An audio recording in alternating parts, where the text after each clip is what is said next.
丈夫ですね。は初めてですね。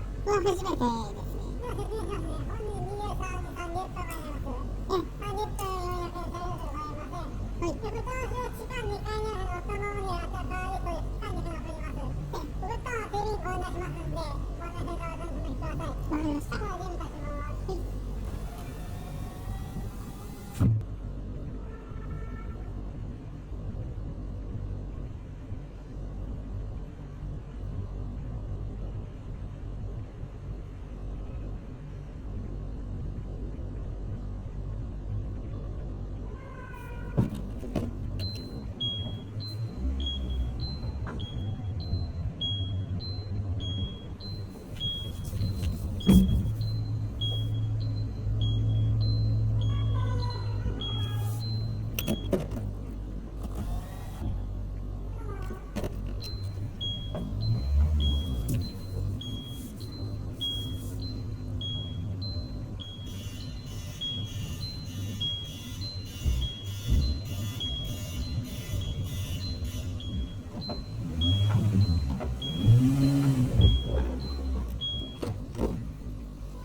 初めてですね。